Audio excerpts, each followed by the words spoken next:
Go find another table. This one's for real family, not stepchildren. My sister Natalie's voice cut through the elegant dining room of La Fontaine, one of Seattle's most exclusive restaurants. Laughter rippled around the table. My mom and stepfather chuckled softly, pretending it was just harmless fun. I stood there clutching my purse, my heart pounding with humiliation as a few diners turned to stare. The chandeliers shimmered above us, their golden light glinting off crystal glasses and polished silverware, but all I felt was cold. My name is Emma, and for as long as I can remember, I've carried this quiet, invisible label that followed me everywhere. Stepchild. It wasn't something I asked for. I didn't choose it. Life just handed me that word like a weight I had to drag around. But nothing could have prepared me for the night my sister, Natalie, looked me dead in the eyes, across a crowded family dinner table and said, the words that would rip through me like glass, "You're not real family." The entire table went silent. Forks froze midair, glasses stopped clinking, and I swear even the background chatter of the restaurant faded into nothing. I couldn't breathe. I couldn't even blink. I just sat there, my heart pounding, my stomach dropping like a stone. And then, as if those words weren't enough to gut me, Natalie reached across the table, grabbed the leather check folder from the waiter, and shoved it toward me. Here, since you wanted to sit with us tonight, you can pay $450. She said it with this smug smirk on her face, as if humiliating me in front of everyone was her idea of entertainment. I stared at that bill, like it was alive, like it was going to reach up and choke me. That was the exact moment I realized. My sister didn't just see me as a stepchild. She saw me as a target. Growing up, I always knew I was different. My dad married my stepmom when I was 9. She already had Natalie, who was just a year older than me. From the beginning, Natalie made sure I never forgot that I wasn't blood. She would whisper it in passing, laugh about it with her friends, drop little comments like, "You're only here because my mom felt sorry for you," or, "Don't get too comfortable, Emma. You don't belong to us." At first, I tried to shrug it off. I told myself she didn't mean it. Maybe it was just her way of being a bratty older sister. But the older we got, the more cruel she became. Family photos where she would subtly push me to the side. Birthdays where she would forget to invite me to her room when everyone else was hanging out. And every time I tried to join in, she had a new way of reminding me that I wasn't really one of them. Still, I never imagined she would go as far as she did that night at the restaurant. It was supposed to be a celebration. My dad had gotten a promotion, and the family decided to go out to one of the nicest places in town. The kind of place with chandeliers, velvet chairs, and menus without prices. I remember being nervous, adjusting my dress in the mirror before we left, telling myself, "This is family. Tonight will be different. Tonight, you'll finally feel like you belong." But the moment we walked in, I felt it. Natalie's eyes on me like daggers. We sat down, ordered appetizers, and tried to make conversation. I laughed at my stepmom's stories, nodded along to my dad's jokes, and for a brief second, I let myself believe it was real. That maybe, just maybe, I wasn't an outsider. Then dessert came, and with it, Natalie's cruelest blow. She leaned back in her chair, folded her arms, and with everyone watching, she said, "You know what? Emma's not even real family. Why are we always pretending she is?" I swear I felt my entire body lock up. My throat went dry, my cheeks burned hot, and tears threatened to spill over right there in front of strangers. But before I could even react, she wasn't done. She waved the waiter over, asked for the check, and when it came, she slid it across the table with that smirk. $3,450. "Since you're so desperate to sit with us, Emma, you can pay for the privilege." My dad's mouth opened like he was about to say something, but then he closed it. My stepmom looked away, fiddling with her napkin. Nobody said a word. Not one person defended me. I sat there, staring at that slip of paper, my chest so tight I thought I might pass out. And then, slowly, I stood up. "I see how it is," I whispered, my voice shaking. "Thanks for reminding me." And I walked out. That night, I sat in my car in the parking lot, sobbing into my hands until I couldn't breathe. How could they? How could she? Was I really that worthless to them? So disposable that my sister could throw me under the bus like that? And my parents, the people who were supposed to love me, just sat there in silence? I didn't have $3,450. I didn't even have $450. I was working part-time at a bookstore while finishing college. But the money wasn't the real wound. The words were, "You're not real family." They echoed in my head like poison. And for the next few weeks, I pulled away. I stopped going to family dinners, stopped answering group texts, stopped pretending like I was part of something that clearly didn't want me. The loneliness was unbearable. I cried myself to sleep more nights than I could count. But then, something shifted. One night, my best friend Megan came over. She found me curled up on the couch, surrounded by empty takeout boxes, my eyes swollen from crying. "Emma," she said softly, sitting beside me, "you can't let them do this to you. You don't need their approval to know your worth." I wanted to argue, to tell her she didn't understand. But she looked me dead in the eyes and said, "Family isn't just blood. Family is who shows up for you." And clearly, they're not it. Those words hit me harder than Natalie's cruelty ever could. For the first time, I realized, maybe Megan was right. Maybe I didn't need to beg people to love me. Maybe I could find strength in myself. That was the night I decided I wouldn't let them break me anymore. Megan's words stayed with me like a spark in the dark. For days, I kept repeating them to myself. Family isn't just blood. Family is who shows up for you. And every time I thought about that dinner, about Natalie's smirk, about my parents' silence, that spark burned hotter. I had spent my entire life trying to prove that I belonged, trying to be good enough, quiet enough, helpful enough, just enough. But I finally realized the truth. No matter what I did, Natalie was never going to see me as family. And my parents? They weren't going to stand up to her. So I had two choices: drown in the pain or rise from it. At first, it was small things. I started spending more time at the bookstore, picking up extra shifts. The pay wasn't great, but I loved the smell of books, the soft hum of customers, the little escape it gave me from my storm of thoughts. I stopped checking my phone every 5 minutes, waiting for an apology that was never going to come. I started journaling, writing out my anger, my hurt, my confusion. And somewhere in between those pages, I began to find pieces of myself I had buried under years of rejection. Then one night, Megan sat across from me at a coffee shop, sipping her latte, and said, "Emma, you're brilliant with words. Why don't you try freelance writing?" I laughed at first. Me? People don't even care what I say. But she wouldn't let it go.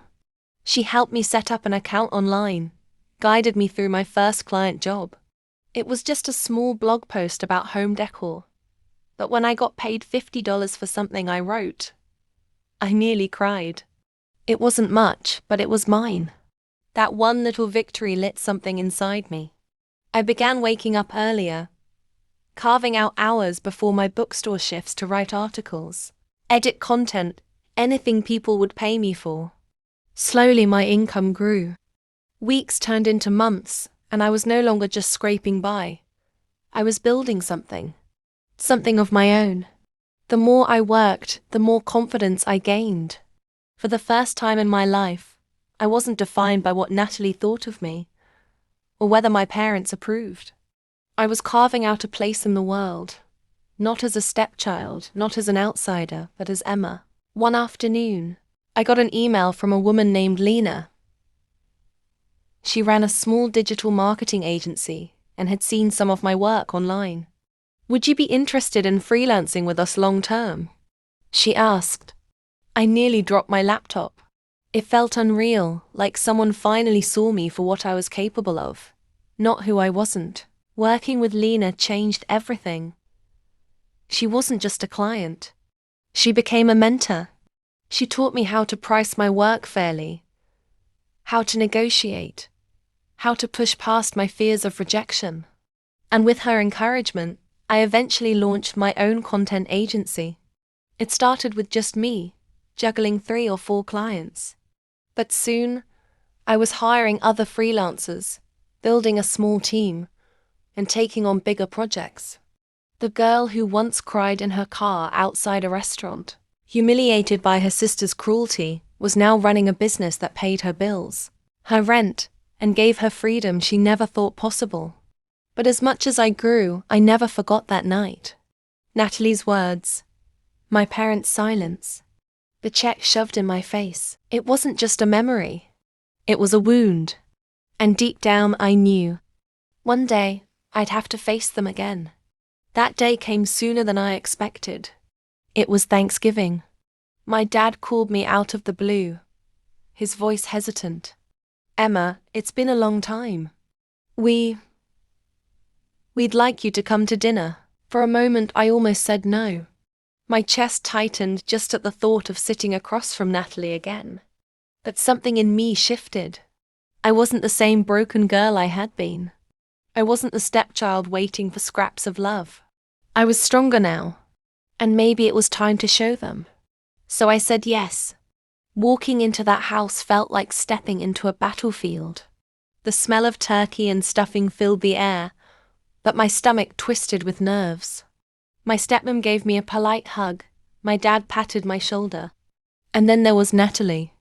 She sat at the table, her perfect hair framing her face, her lips curled in that same smug smile.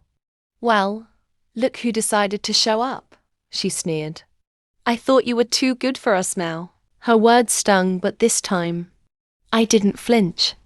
I sat down calmly, smiled, and said, Good to see you too, Natalie. Dinner started.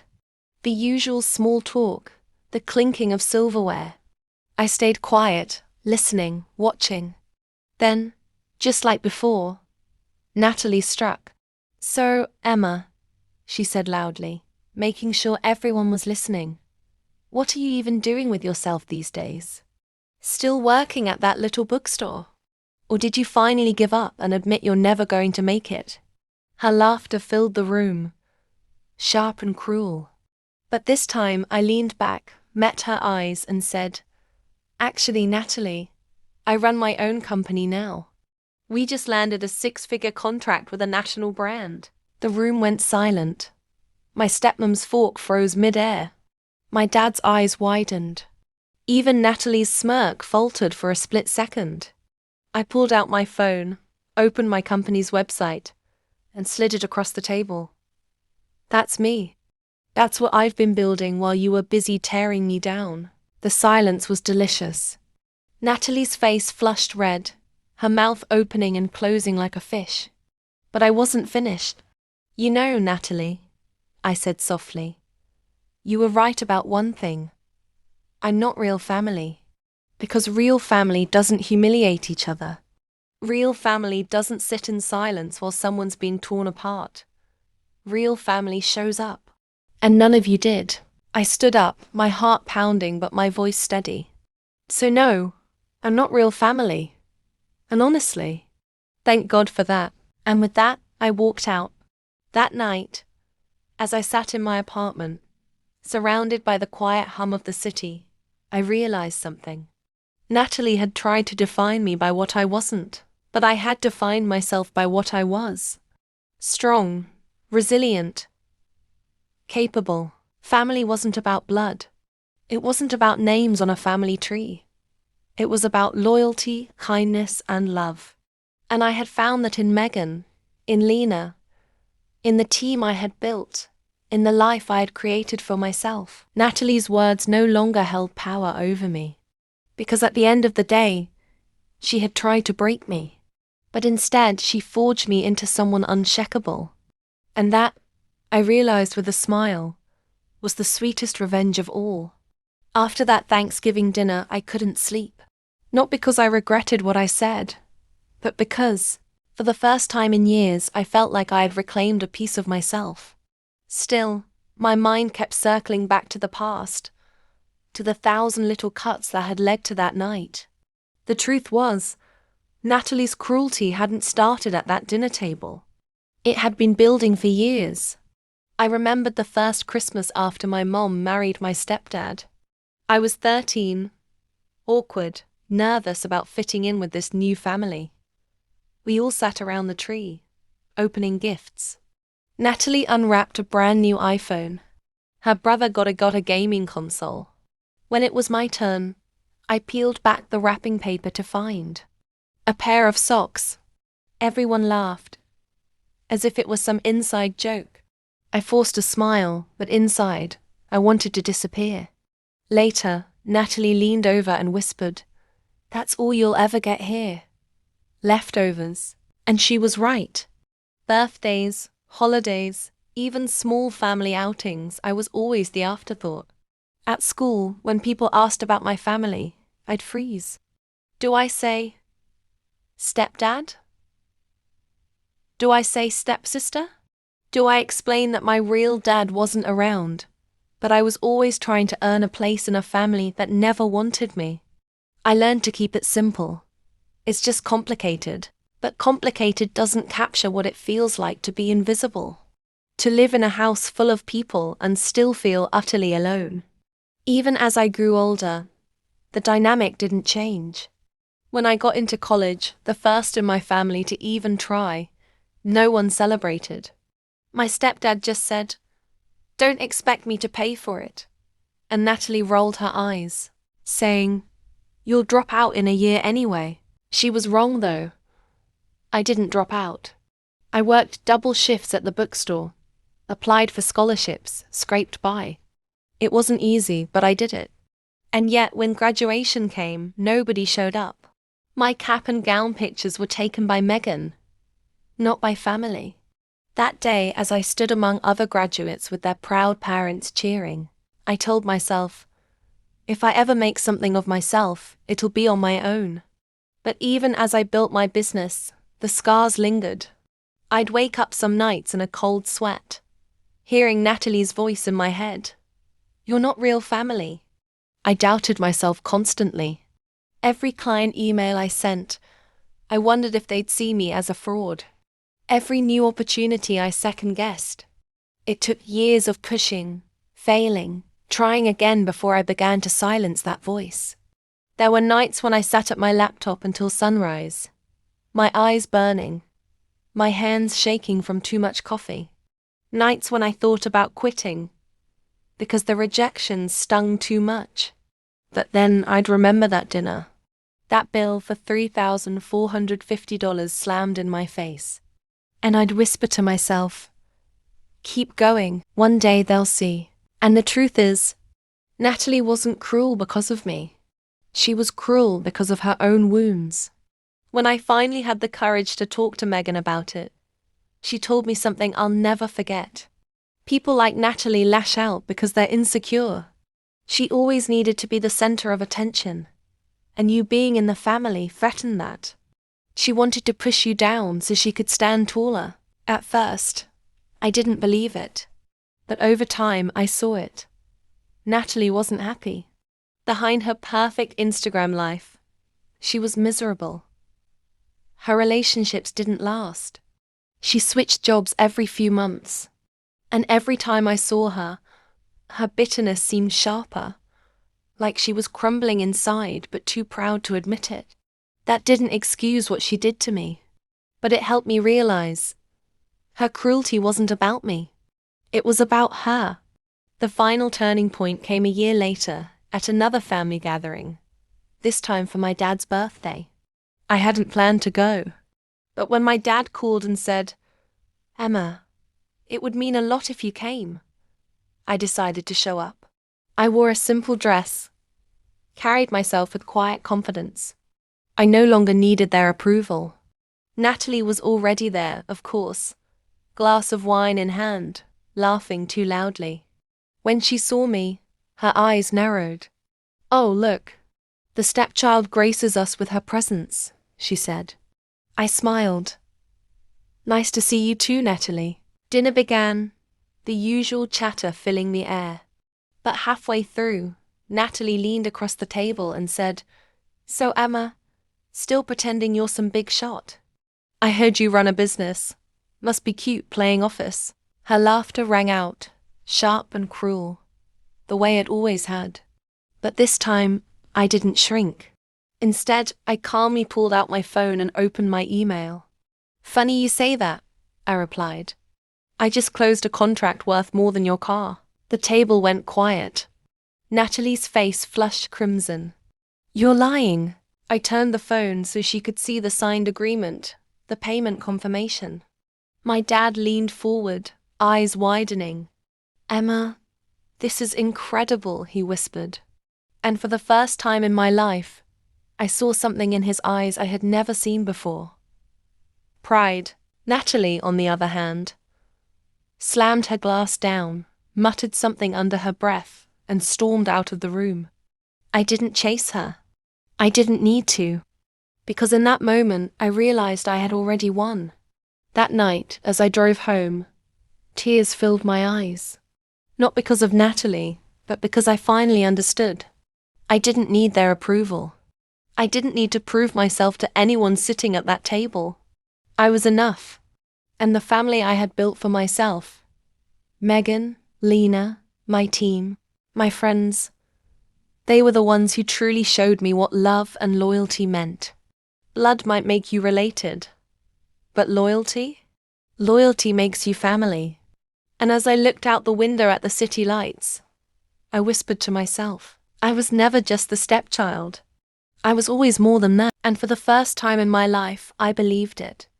Months passed after my dad's birthday dinner, and though the air felt lighter between us, Natalie hadn't changed. If anything, my success seemed to fuel her bitterness. She avoided me most of the time. But when our paths did cross, her words were sharp, her smiles dripping with venom. Then came the moment I'll never forget. It was my stepdad's retirement party, a big event, held at a local banquet hall. Extended family, old co-workers, friends from all over. Everyone showed up. I hadn't planned to make a big deal out of it, but my dad asked me to say a few words on stage. He wanted me to thank everyone for being there. I agreed, not because I needed the spotlight, but because it mattered to him. I walked up to the podium, microphone in hand, and began to speak.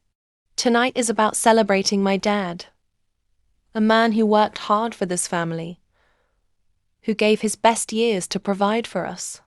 We're all here because of him, and I just want to say thank you. The room filled with applause. But before I could continue, Natalie stood up from her table. Her voice cut through the noise. Funny, isn't it? Listening to her talk about family when she's not even really part of it. The room went silent. Dozens of eyes turned toward her, then toward me. My chest tightened. Here we go again. Natalie smirked, raising her glass like she was making a toast. Let's not forget, Emma isn't even blood. She's just the stepchild who got lucky my dad didn't kick her out. Gasps rippled through the crowd. My stepdad's face turned pale. My mom froze, her fork halfway to her mouth. And me? I took a deep breath. Years ago, I would have run out in tears, but not this time. Not after everything I had fought for. I stepped closer to the mic and said calmly, Natalie, you're right about one thing. I may not share your blood, but family isn't just about DNA. It's about love, loyalty, and the people who stand by you, even when it's hard. The room was dead quiet. I continued, my voice steady. I've worked for everything I have. I've stumbled, I've struggled, but I've built a life I'm proud of. And if that doesn't make me family, then so be it. Because honestly, I'd rather choose loyalty over blood any day. The crowd erupted into applause. Natalie's face twisted in fury. She slammed her glass down and stormed out, her heels clicking against the floor like gunshots. This time, I didn't feel small. I didn't feel broken. I felt free. After that night, Natalie and I rarely spoke. She tried once or twice to stir drama, but it didn't land the way it used to. People saw through her now. They saw her cruelty for what it was. And me? I kept moving forward. My business grew. My circle of real family, Megan, Lena, my mom, even my stepdad, stood by me stronger than ever. I still think back to those words sometimes. You're not real family, but here's what I've learned. Family isn't defined by who shares your last name. It's defined by who shows up for you, who loves you when you're at your lowest, who celebrates your victories without envy. Natalie's words once cut me open, but now they remind me of something powerful, that being a stepchild, an outsider, or someone who doesn't fit the traditional mold doesn't make you less. It makes you stronger. It makes you fight harder. And it teaches you that sometimes the family you build for yourself, the friends, mentors, and loved ones who choose you, that's the family that truly matters. So if you've ever been told you don't belong, remember this: you do. And no cruel words, no dinner table betrayals, no bills shoved in your face will ever take that away. I was never just the stepchild. I was always more than that. And the sweetest revenge wasn't anger or payback. It was building a life so full, so strong, that no one could ever make me feel small again.